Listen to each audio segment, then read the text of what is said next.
ચલો ધ્યાન આપો અહીંયા ચેપ્ટર નંબર 2 ભાગીદારીના વાર્ષિક હિસાબો દાખલા નંબર 10 લઈએ આજે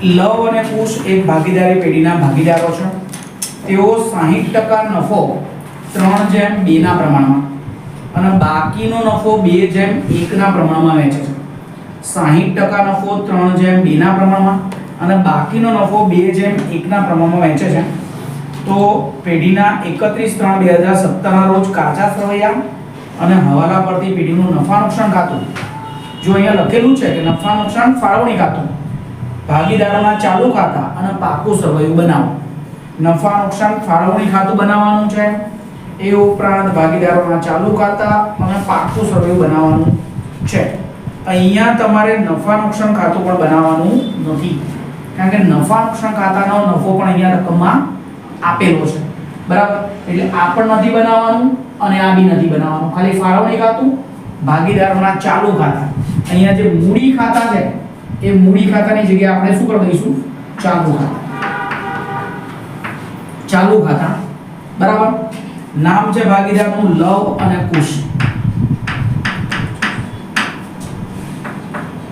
લવ અને કુશ આ માત્ર 1 2 અને 3 જ ખાતા બનાવવાના છે ચાલો સૌથી પહેલા આપણે ટિક માર્ક કરીએ મૂડી ઉપર 6% ઉપાડ ઉપર 10% લેખે વ્યાજ ગણવાનું છે તો મૂડી પર ટિક કરો અને ઉપાડ ઉપર ટિક કરો ચાલુ ખાતાની બાકી પર 10% લેખે વ્યાજ ગણવાનું છે ચાલુ ખાતાની બાકી પર ટિક કરો કુશને માસિક 1800 રૂપિયા લેખે પગાર ચૂકવવાનો છે અને ઉપરના હવાલા નાખ્યા પછી વધતા નફા પર કુશને 10% લેખે શું આપવાનું છે કમિશન આપવાનું છે બરાબર સૌથી પહેલા આપણે શું કરીશું કે સાહેબ ભાગીદારોના મૂડી ખાતાની મૂડી લખીશું હવે અહીંયા બે વાત થાય ઓપ્શન કેટલા થાય બે કે તમે મૂડી ખાતા બનાવી શકો અહીંયા મેં ચાલુ ખાતા બનાવ્યા ને બરાબર એવા ને એવા ઉપર નાના મૂડી ખાતા બનાવી શકો બરાબર પણ અહીંયા મૂડી ખાતામાં માત્ર મૂડી લખવાની છે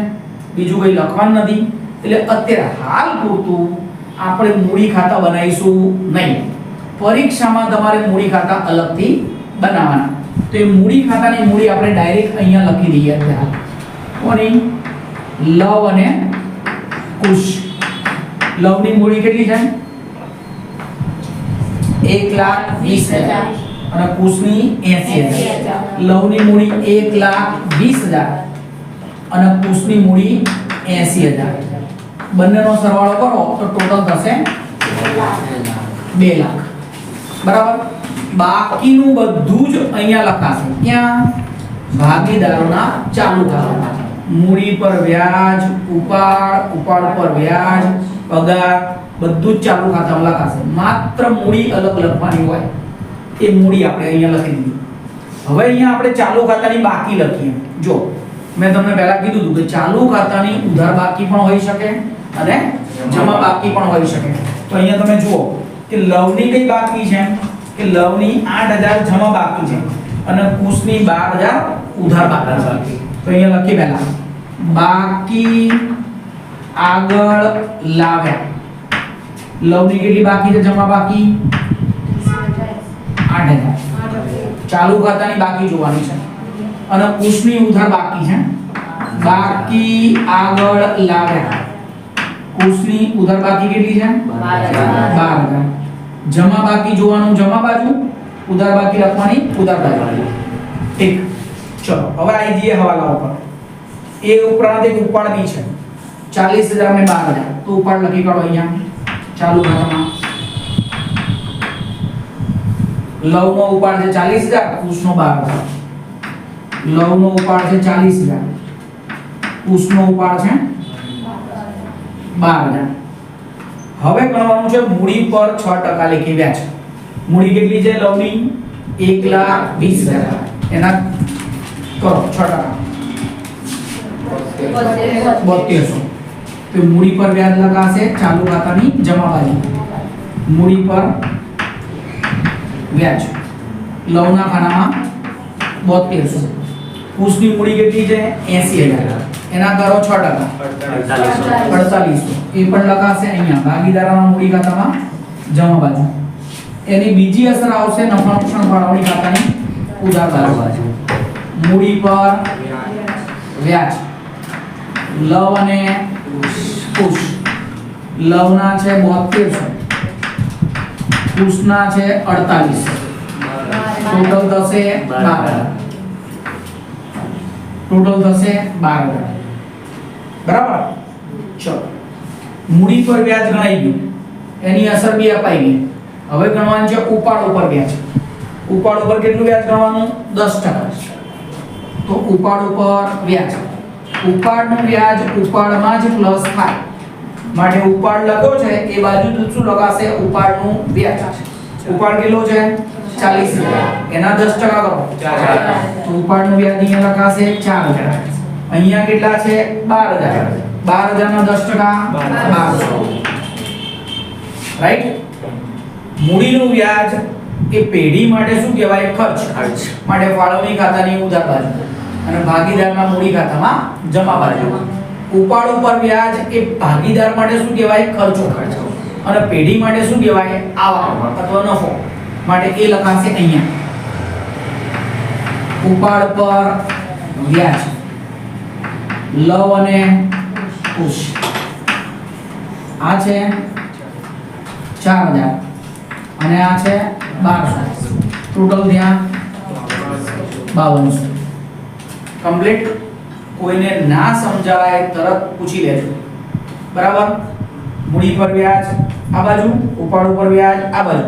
જનરલી ચોકડી થાય, એન્ટ્રી કેવી હોય? ક્રોસ એન્ટ્રી થાય. અહીંયા જમા હોય તો અહીંયા ઉધાર થાય, અહીંયા ઉધાર હોય તો અહીંયા જમા થાય. બરાબર. હજુ એક હવાલો છે કે ચાલુ ખાતાની બાકી ઉપર વ્યાજ ગણો 10% લીધે. હવે આમાં તમારે એક વસ્તુ ધ્યાનમાં રાખવાની, ચાલુ ખાતાની ઉધાર બાકી હોય તેનું વ્યાજ બી ઉધાર થાય. ચાલુ ખાતાની જમા બાકી હોય તો વ્યાજ બી જમા થાય. સિમ્પલ. બરાબર. ચાલુ ખાતાની ઉધાર બાકી તો વ્યાજ બી, અને ચાલુ ખાતાની જમા બાકી તો વ્યાજ બી જમા. તો અહીંયા જોઈએ આપણે કે આ લવની શું છે? જમા બાકી. તેનું વ્યાજ બી શું થશે? જમા. એમાં લખાશે શું? આખું લાંબુ વાક્ય છે, ચાલુ ખાતાની બાકી પર વ્યાજ. આટલું લાંબુ લખીશ તો આવશે નહીં, એટલે આપણે શોર્ટમાં લખીશું ચાલુ ખાતાની બાકી પર વ્યાજ. 8000 ના 10%.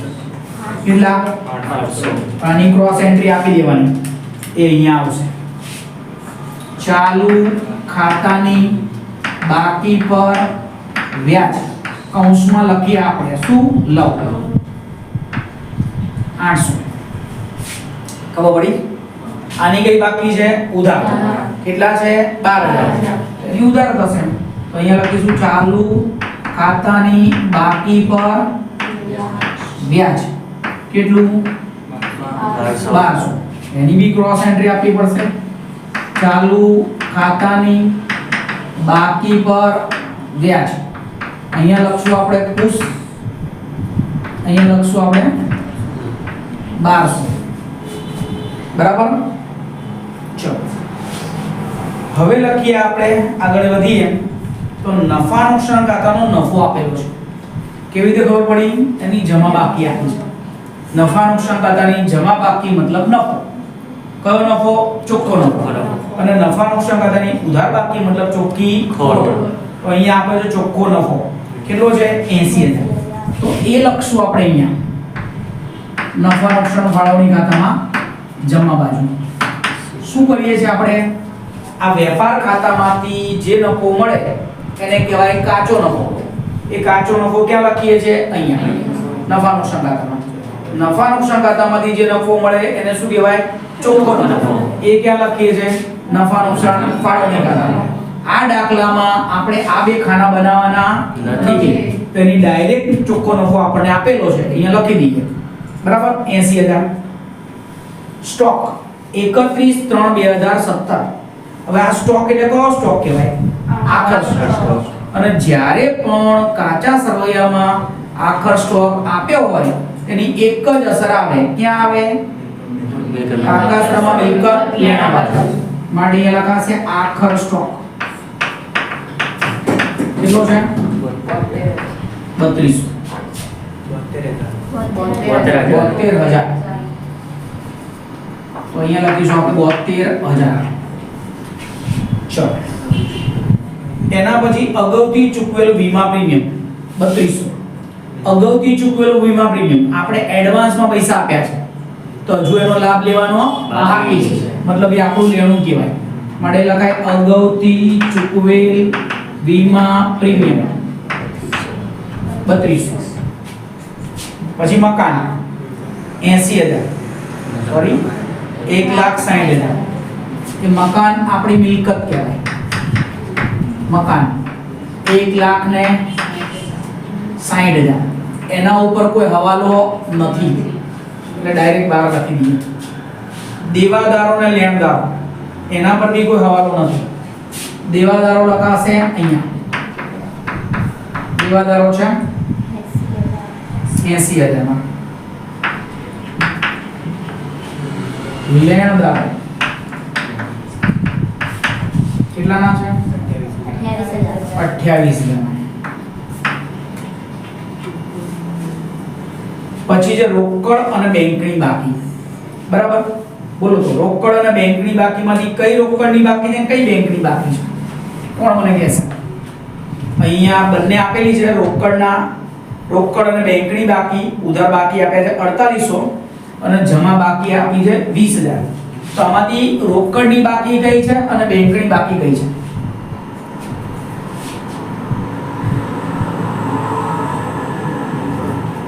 રોકડ અને બેંક લખ્યું છે વિગતમાં અને ઉધાર બાકીમાં શું લખ્યું છે 4800 અને જમા બાકી કેટલા લખ્યા છે 20,000 તો આમાંથી રોકડા કયા અને બેંક કયા હે જનરલી લોકો વિચારે પહેલું એ પહેલું બીજું એ બીજું એમ છે કોઈ આઈડિયા યાદ રાખો આવું જ્યારે બી આપ્યું હોય ત્યારે એક વસ્તુ આપણી પાસે બાકી છે કે રોકડની ઉધાર બાકી જ હોય રોકડની કોઈ દિવસ જમા બાકી હોય નહીં એટલે રોકડની ઉધાર બાકી મતલબ રોકડ શિલ્લક કેટલા છે 48 એ બાકી વાત છે બરાબર વધ્યા એ શું છે બેંકની બાકી જમા બાકી કઈ હોય બેંકની બંને બાકી હોઈ શકે જે આપણે 11મા ધોરણમાં રોકડ શિલ્લક ભણ્યા રોકડ શિલ્લક ભણ્યા ને બરાબર રોકડ મેળ તે રોકડ મેળની અંદર આપણે ભણ્યા શું ભણ્યા કે બેંકની ઉધાર બાકી પણ હોય અને બેંકની જમા બાકી પણ હોય બેંકની ઉધાર બાકી એટલે બેંક શિલ્લક કહેવાય અને બેંકની જમા બાકી એટલે બેંક ઓવરડ્રાફ્ટ કહેવાય તો અહીંયા આપણને 20,000 શું આપ્યો છે બેંક ઓવરડ્રાફ્ટ આપેલો છે માટે અહીંયા લખીશું રોકડ શિલ્લક કેટલી છે 48 અને બેંક ઓવરડ્રાફ્ટ જેને કહેવાય BOD છે 20,000 BOD છે 20,000 દેવી હુંડીઓ દેવા બાજુ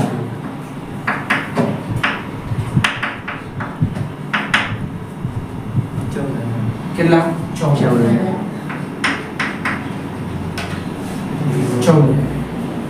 પછી ગીરો લોન તો ગીરો લોન મતલબ કોને કહેવાય ગીરો લોન ખબર પડે તમે કોઈ પણ વસ્તુ ગીરવે મૂકો અને તમને જે પૈસા આપવામાં આવે એને ગીરો લોન કહેવાય બરાબર તમે સોના ચાંદી મૂકી અને સોના ચાંદીની કિંમત હતી 2 લાખ તો તમને લાખ કાં તો 1.5 લાખ રૂપિયા વ્યાજે આપે એના કરતા રકમ હંમેશા કેવી આપે ઓછી કારણ કે વ્યાજ તમે ના ભરો તો વ્યાજ બી વસૂલ કરી શકાય એટલે ધારો કે તમારું 15 લાખનું મકાન હોય તો તમને 10 લાખની લોન આપે તો મકાન તમે શું મૂક્યું ગીરવે મૂક્યું મોર્ગેજ કર્યું કહેવાય અંગ્રેજીમાં કહે તો શું કહેવાય મોર્ગેજ લોન બરાબર અને ગીરો લોન કહેવાય તો ગીરો લોન મતલબ પેઢીના માટે શું છે દેવ તો અહીંયા આ ગીરો લોનની જમા બાકી છે કેટલી છે 1 લાખ મતલબ એ દેવું છે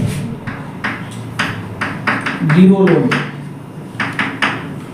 1 લાખ હવે આપણે એક જ નિયમ ભણેલા છીએ કે ભાગીદારે પેઢી ઉપર પેઢીને લોન આપી હોય અને ના કીધું હોય તો 6% લેખે વ્યાજ ગણવાનું.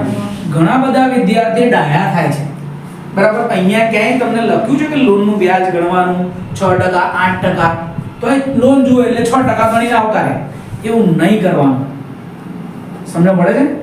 ભાગીદારે પેઢીને લોન આપી હોય અને ના કીધું હોય તો જ 6% લેખે વ્યાજ ગણવાનું. પછી તમે જ્યાં લોન જુઓ ત્યાં 6% ગુચર દો તો એ ખોટું પડશે, બરાબર. એટલે અહીંયા કશું જ વ્યાજ ગણવામાં આવશે. હા, અહીંયા આગળ આપણને એવું કીધું હોત 8% ની ગીરો લોન તો આપણે 1 લાખના 8% કરત, પણ આપણને એવું કીધું નથી એટલે ડાયા થવાનું નથી, બરાબર. પાઘડી એ પણ ધંધાની અદ્રશ્ય મિલકત છે. કેટલી છે? 40,000. પછી બાકી મજૂરીના ચૂકવવાના બાકી શું કહેવાય? દેવું. માટે દેવું આવશે દેવા બાજુ. બાકી મજૂરી કેટલા છે? 28. પછી અગાઉથી મળેલું કમિશન, અગાઉથી મળેલું ભાડું, મળવાનું બાકી ભાડું. મળવાનું બાકી ભાડું. મળવાનું બાકી ભાડું એ શું કહેવાય? લેણું, બરાબર. લેણું ક્યાં આવશે? મિલકત લેણું. મળવાનું બાકી ભાડું કેટલું છે? 16. અગાઉથી મળેલ કમિશન. જો એડવાન્સમાં આપણને કોઈ વસ્તુ મળી હોય, તો આપણે એના બદલામાં કોઈ સર્વિસ આપવી પડે, કાં તો માલ આપવો પડે, કાં તો પૈસા પાછા આપવો પડે, બરાબર. ત્રણે ત્રણ સંજોગોમાં આ આપણા માટે શું કહેવાય? દેવું. માટે અહીંયા લખાશે અગાઉથી મળેલ કમિશન કેટલું છે? 800. અગાઉથી મળેલ કમિશન 800. એક આપી છે ગાલખાત અનામત, બરાબર. ગાલખાત અનામત માટે આપણે બે વસ્તુ નક્કી કરેલી છે. જો બીજો કોઈ હવાલો છે નહીં તો આપણે દેવાદારોમાંથી ગાલખાત અનામત બાદ કરીને અહીંયા લખી શકીએ. એક તરીકો આ છે, એક રીત આ છે. અને એવું નથી કરવું તો તમે ગાલખાત અનામત મૂડી દેવા બાજુ એમને બી લખી શકો છો, બરાબર. ચોપડીમાં લગભગ આ બંનેના જવાબ અલગ અલગ આપેલા હશે, અને જો ના બી આપ્યા હોય તો કોઈ તમને ખોટું ના પાડી શકે. આ બંને વાત સાચી જ છે, બરાબર. પણ મારી પસંદગી છે કે હું ગાલખાત અનામત શું કરી દઉં? બાદ કરી નાખું. તો અહીંયા હું 80,000 ને લખીશ અંદર, અને ગાલખાત અનામતના કેટલા છે? 8,000. એટલે માઈનસ ગાલખાત અનામત 8,000 માઈનસ કરીશ એટલે વધ્યા કેટલા? 72. પેટર્ન્સ પણ ધંધાની અદ્રશ્ય શું કહેવાય? મિલકત. એ પણ ક્યાં આવશે? મિલકત લેણાં. પેટર્ન્સ કેટલાની છે? 12,000. અને ફર્નિચર એ પણ ધંધાની શું છે? મિલકત. કેટલાની છે? 24,000. દાખલો એકદમ ઈઝી છે. દાખલામાં કોઈ વિવિધતા છે નહીં. ખાલી મૂડી પર વ્યાજ, ઉપાડ ઉપર વ્યાજ, ને ચાલુ ખાતાની બાકી પર વ્યાજ અને પાકા સરવાળાની અંદર વિગતો બધી વધારે આપેલી છે. પણ દાખલાની જે વિશેષતા છે ને એ છેલ્લી છે, એ આપણે કરીશું, બરાબર. જો મૂડી પર વ્યાજ, ઉપાડ ઉપર વ્યાજ ગણાઈ ગયું, ચાલુ ખાતાની બાકી પર વ્યાજ ગણાઈ ગયું. કુશને માસિક 1800 પગાર આપવાનો છે. એક મહિનાના 1800 તો 12 મહિનાના કેટલા? 1800 ગુણ્યા 12 21,600. આ પગાર કોનો પગાર? કુશનો. 21,600 કુશની લોકો ચાલશે. 21,600 એની બીજી અસર ક્યાં આપશો? અહીંયા લખીએ કુશ 21,600 પગાર, રાઈટ? થઈ ગયું. આગળ ઉપરના બધા હવાલા નાખ્યા પછી કુશને 10% લેખે કમિશન આપવાનું છે. બધા હવાલા નંખાઈ જાય એના પછી કુશને 10% લેખે કમિશન આપવાનું છે. હવે અહીંયા તો કશું છે નહીં, ચલો આનો ટોટલ કરો.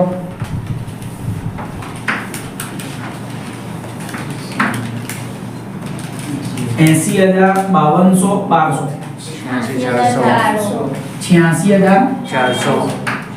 400. અહીંયા પણ લખીશ 86400. એમાંથી આ ત્રણે ત્રણ રકમ બાદ કરો. 12821. બરાબર? કેટલા વધ્યા? 52. સમજો શું લખ્યું છે હવાલામાં કે ઉપરના બધા હવાલા નાખ્યા પછી જે નફો વધે, કેટલો વધ્યો? 52,000. એના 10%. 52,000 ના 10% કેટલા થાય? 5200. તો 5200 રૂપિયા કમિશન આપવાનું. કમિશન આપવાનું કોને? કુશને. તો અહીંયા લખવાના 5200. સમજાય છે? ઉપરના બધા હવાલા નાખ્યા પછી, હવાલા નાખ્યા, આ ટોટલ માર્યું, એમાંથી આ ત્રણ રકમ બાદ કરી, કેટલા વધ્યા? 52,000. હવે એના 10%. 10% મતલબ 5200. આ કમિશન કોને આપવાનું? કુશને. તો કુશને મળે કે ના મળે? મળે ને. તેની બીજી એન્ટ્રી અહીંયા લઈ આવે, ભાગીદારોના મૂડી ખાતાની કમિશન કોને? કુશને. પત્યું? હવે ફરી વાર 86400 માંથી આ ચારે ચાર રકમ બાદ કરવાના. 46800. કેટલા વધ્યા? 46800. હા, દાખલાની વિશેષતા અહીંયા છે. 46800. જોજો જરા. 46800. આને કહેવાય વહેંચણી પાત્ર નફો. 46800 જે આપણે લવ અને કુશ વચ્ચે વહેંચવાનું છે. હવે એના માટે આપણે આગળ શરત આપી છે કે 60% નફો 3/2 ના પ્રમાણમાં વહેંચવાનો અને બાકીનો મતલબ 40% નફો 2/1 ના પ્રમાણમાં વહેંચવાનો. 60% નફો આ 46800 ના 60% કરો. 46800 ના 60% કરો. 28080. લવ અને કુશ આ કેટલા થશે? 28080. બરાબર? અને આના 40% કરો. 18720. 18720. હવે આ જે ખરા 28880 એને 3/2 ના પ્રમાણમાં વહેંચવાનું. કેટલા પ્રમાણમાં? 3/2 ના પ્રમાણમાં વહેંચો. 28080 ને 3/2 ના પ્રમાણમાં વહેંચો. 28080 ગુણ્યા 3 ભાગ્યા 5 કેટલા? 16848. અને લવના ભાગે, કુશના ભાગે 16843. એવું ના થાય, એના કરતા ઓછી રકમ આવે. 11232. 11232 વત્તા આ તો 60% માંથી મળ્યા ને. આ 40% જે રકમ છે એને વેચવાનું 2/1 ના પ્રમાણમાં. એટલે 18720 ને વેચો 2/1 ના પ્રમાણમાં. 12480 અને આને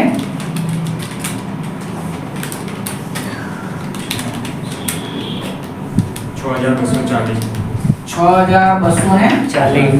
હવે આ બંને રકમનો સરવાળો કરો. 16848 વત્તા 12480.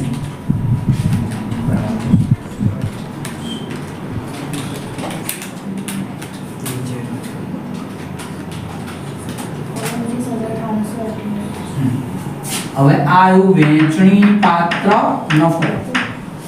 લવના ભાગે આવશે 29328. બરાબર? અને કુશના ભાગે કેટલા આવશે? 17472. આ ટોટલ થશે 46800. ફરીવાર કોઈને ના સમજાયું હોય તો હું ફરીવાર આની આ વિગત સમજાવું છું. જરા ફરીવાર ધ્યાન આપી દો બધા. બરાબર? દાખલામાં આજ એક નવું હતું. બરાબર? ફરીવાર કહું વેચણી પાત્ર નફો ટોટલ હતો 46,800 એકના કરવાના 60% અને આના કરવાના 40%. 60% થાય 28,080 અને 40% થશે 18,720. હવે આ જે 60% રકમ છે 60% રકમ એને 3/2 ના પ્રમાણમાં વેચવાની હતી. કેટલા પ્રમાણમાં? 3/2 ના પ્રમાણમાં. તો આ 3/2 માંથી લવના ભાગે કેટલા આવે? 16,848. 16,848 અને કુશના ભાગે કેટલા આવ્યા હતા? 11,232. આ 60% પ્રમાણે 3/2 ના પ્રમાણમાં વેચવાથી મળ્યા વત્તા આ 40% રકમને વેચવાની 2/1 ના પ્રમાણમાં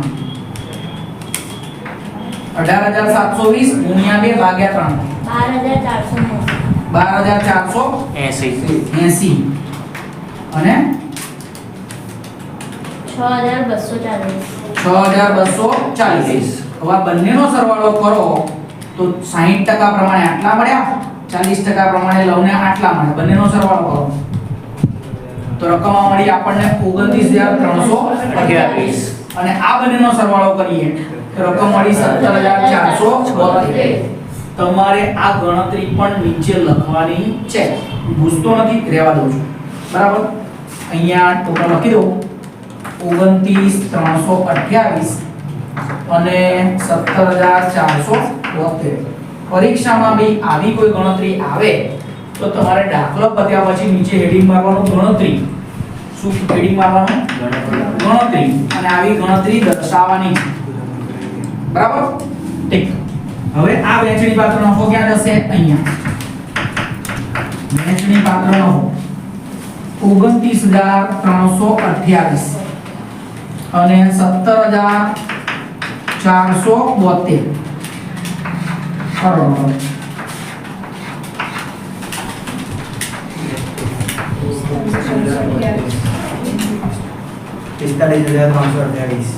આનું કેટલા?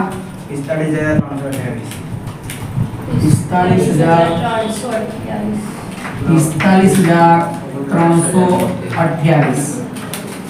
જરા શાંતિથી કરજો. 49,072. અને બાકી 1,328. આ 40 ને 4 44,000 બાદ करना 1,328. 1,328. બરાબર. હવે આનો છે ને બંને બાજુ જોવાનું કે કઈ બાજુ વધારે છે. કારણ કે ચાલુ ખાતાની અંદર એવું જરૂરી નથી કે જમા બાજુનું ટોટલ વધારે આવે. ઘણીવાર ઉધાર બાજુનું ટોટલ પણ કેવું આવી શકે? વધારે આવી શકે. આની આ રકમ વધારે છે અને આમાં બી આ સાઈડ જ વધારે છે. કેટલા છે? 49,072. 49,072. 49,072 એમાંથી આ બધી રકમ બાદ કરો 22,672. 22,672. આને કહેવાય બાકી આગળ લઈ ગયા. હવે તમે સમજો કઈ સાઈડનું ટોટલ બંનેનું વધારે આવ્યું? જમા બાજુ. જો જમા બાજુનું ટોટલ વધારે આવે તો આ બંનેની કઈ આવી? જમા બાજુ. ઘણીવાર એવું બને કે ઉધાર બાજુનું ટોટલ વધારે આવે, લવનું ઉધાર બાજુનું ટોટલ વધારે આવે તો લવની ઉધાર બાકી કહેવાય. કુશનું જમા બાજુનું ટોટલ વધારે આવે તો કુશની જમા બાકી કહેવાય. પણ અહીંયા બંનેની કઈ બાકી આવી? જમા બાકી. તો જમા બાજુ આપણે અહીંયા મૂડી દેવા બાજુ લખીશું ચાલુ ખાતા. લવ અને કુશ. લવના છે 1,328, કુશના છે 22,672. કરો સરવાળો 24,000. હવે કરવાના છે બંનેના ટોટલ મિલકત લેણા 3,89,600. 3,89,600. અને આ સાઈડ ચેક કરો મૂડી દેવા બાજુ.